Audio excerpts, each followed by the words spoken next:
Welcome to Check-In, I'm Lucy Ahern. Check-In is a new show run for youth by youth. We discuss the issues you actually care about in a simple, informative and most importantly, interesting format. No frills, no fillers, just what you need to know. Today our topic is social media and how it affects the way we live our lives. To some it's dangerously close to overtaking every aspect of our culture, including our personal lives, but to others it's an invaluable tool for reaching the public.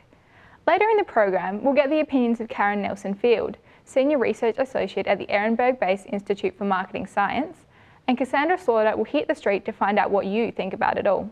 But first, let's check in with Alana James, who's been digging out some of the weird and wonderful stories that social media has brought to the world.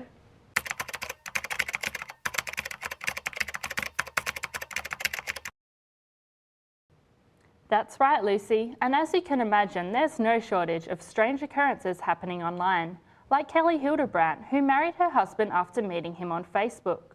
Not a conventional meeting, to say the least, but hardly newsworthy, right? That's until you find out who she married, Kelly Hildebrandt.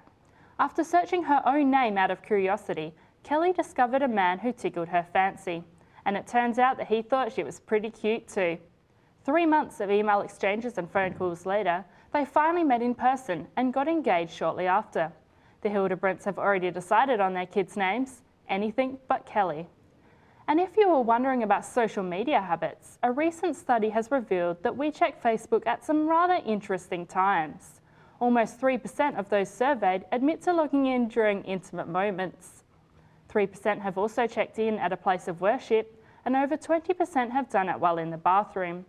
Let's just hope they didn't update their status at the same time. And for the latest educational application of social media, check out the kindergarten kids in America, who are now being taught to use Twitter.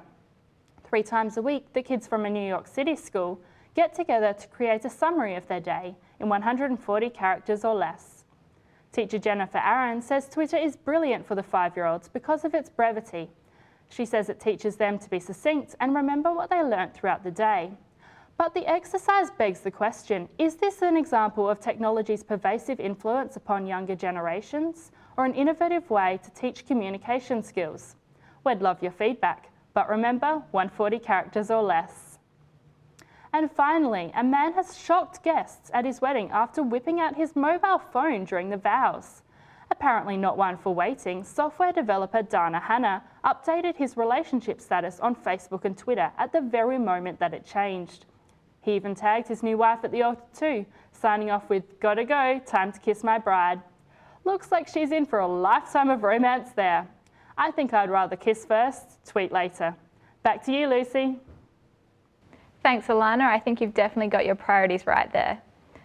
Now, Facebook currently has an estimated 794 million active users. There are approximately 71.2 million WordPress blogging sites and 500 million Twitter users. Justin Bieber alone has 20 million followers. But how has this surge in social media affected the youth of today? How are we coping psychologically with the forever changing online landscape? Gemma Pietrus talks to Dr. Matthew Dunbar, Fellow in Child Adolescent Psychiatry at the Women's and Children's Hospital, about his personal opinions on these issues.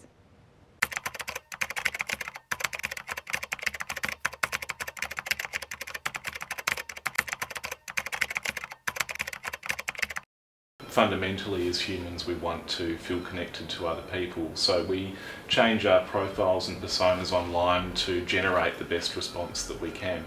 And I think that potentially will be detrimental in the long term if the boundaries between that online self blur too much with the reality of who we are in real life. It's no secret that social media is now a fundamental aspect of life. We live it, watch it, see it, use it on a daily basis. And while this can enhance some social capabilities, Dr. Matt Dunbar remains concerned that an increased use of social media also has the potential to mask our authentic selves.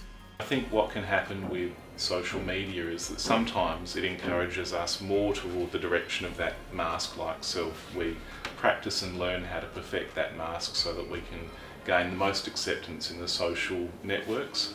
But I think that can come at a cost, again, of allowing ourselves to really get in touch with the person that we might authentically be. We can lose the confidence that that's a safe thing to do. Despite the growing popularity of the online world, Dr. Dunbar says that we'll always be more interested in the real world. However, he is concerned that young people could be giving equivalent value to the things we write online and our face-to-face conversations. It will never ever superimpose over reality. I think that reality always begs our attention, but that we'll spend more and more time using social media as a way of dealing with the anxieties that we have about day-to-day life, to place almost equivalent value on the communication that they have online to face-to-face contact. And the risk that we talk about often when we're meeting with young people is that they lose the context of the face-to-face conversation. They lose the meaning of the interpersonal cues, the body language, the gestures, etc. So what are the benefits for us in the social media landscape? What aspects create the greatest developments and positives for youth today? According to Dr. Dunbar, the advantages are clear. However, it is the disadvantages which remain understated. The negatives, I think, are more subtle and they're around the impact that it has on our developing sense of self. And one of the flow-on effects of that I worry about is intimacy. Intimacy is something that I believe, and this is a personal view, occurs when we're able to allow our authentic selves to be seen by another person. And if you have difficulty expressing your authentic self because you've practiced a defensive or mask-like self online for many, many years, what does that mean for our ability to genuinely have intimate connection with other human beings? Gemma Pietras with that report. In a moment we'll join Cassandra Slaughter at the street level of Rundle Mall, talking to you about the impact of social media on your lives. Now, social media has certainly made an impact on the way we manage our personal relationships. Even mums and dads are talking to their kids on Facebook nowadays. But there is a serious media intervention going on here as well. Many of the functions previously performed by print and broadcast media, particularly advertising and political campaigning, are slowly migrating to social media.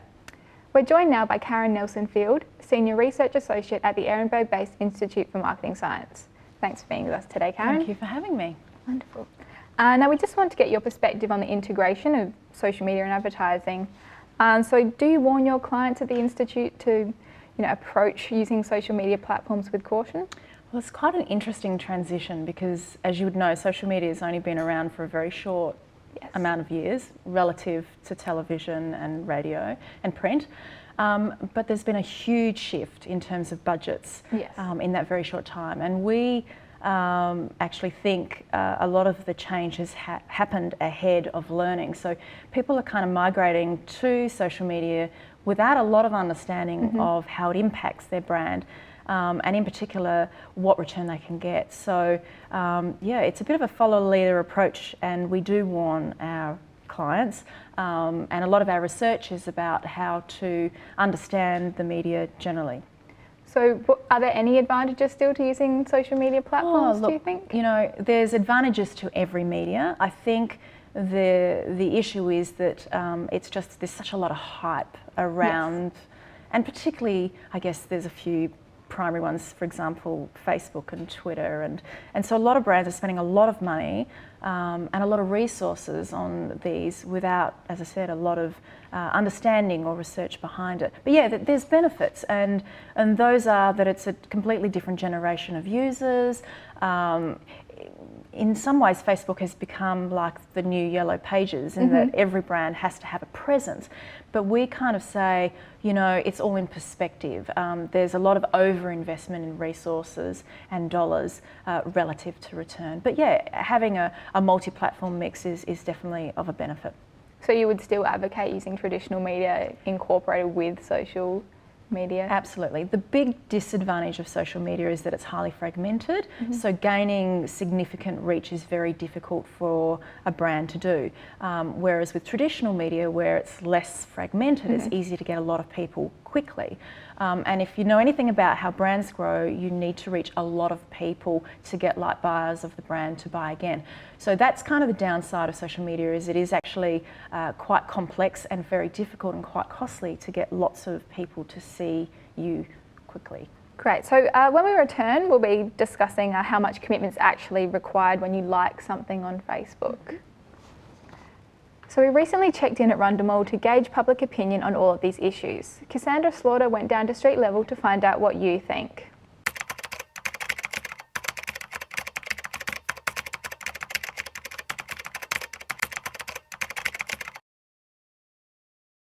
My name's Cassie and I'm in Rundle Mall to find out whether our Facebook fixation has gone too far. We're definitely too obsessed with Facebook. I probably check it like, I reckon it's like every 20 minutes. I really couldn't put a number with like how many times I check Facebook. I probably check it like 10, 15 times a day. Probably around about the same, yeah. A bit too much. Yeah, a little too much. I check Facebook between 5 to 10 times a day. I probably go on Facebook like 4 or 5 times a day. Every second that I have free, I'm on my phone. I don't think I hate would be when people put their problems on Facebook. I think when someone says something too personal, like, It's not your diary. I hate it when people always put up their like little photo booth photos of themselves. It's like white. Like you can look at yourself in a mirror. Having it wireless everywhere. I mean, it's something to do to check the time. The best thing about Facebook is being able to talk to your friends and communicate so easily. We rely on that to socialise instead of actually meeting each other in person. Facebook can't be deleted ever. I kind of am always aware of it. It's good because you can like find out what's going on and stuff like that. Wicked. Cassandra Slaughter there, hitting the streets to find out what the youth of today think about how social media is affecting their lives. We're talking with Karen Nelson-Field, Senior Research Associate at the Ehrenberg-based Institute for Marketing Science. Now, Karen, are you familiar with the term slacktivism? Can't say that I am. It's recently been applied to causes and organisations like Coney, where campaigns are widely liked or shared, but there's little commitment past this kind of thing. You've done studies at the Ehrenberg-based Institute showing that likes don't actually necessarily show how much interaction is. That is true. We have done some recent research that suggests that after the initial point when a consumer likes a brand, they pretty much don't go back and interact with them at all. So when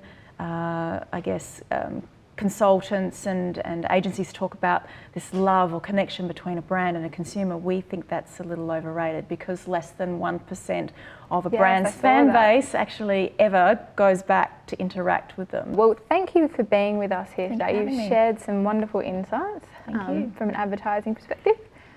So wonderful. So that was Karen Nelson-Field, Senior Research Associate at the Ehrenberg-based Institute for Marketing Science. Now, there's so much more to say about a topic like this, and really only time will tell how it will all turn out. But before we go today, a live studio performance from up-and-coming Adelaide singer Chris Lloyd.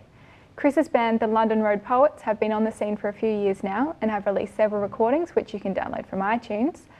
They're here to perform an unplugged version of their latest single, Only to See You Again.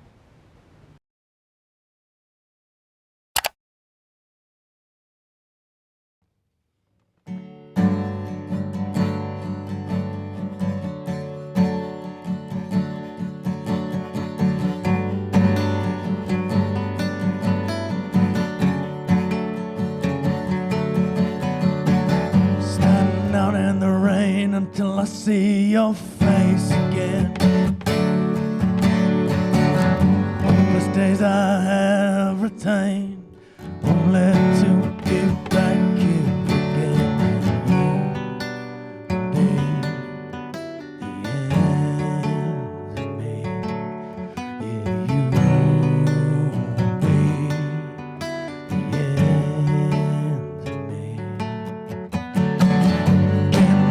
The storm when I saw the mirrors.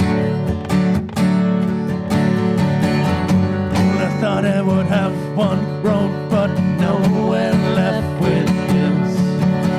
And you'll be my history. Yeah, you'll be the end of me.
Chris Lloyd and Dave Mazzarelli from Adelaide band The London Road Poets. You can find them online at facebook.com/The London Road Poets. That's all we have time for this week. Catch up with us next time for more critical issues facing the youth of today. I'm Lucia Hearn, and thanks for checking in.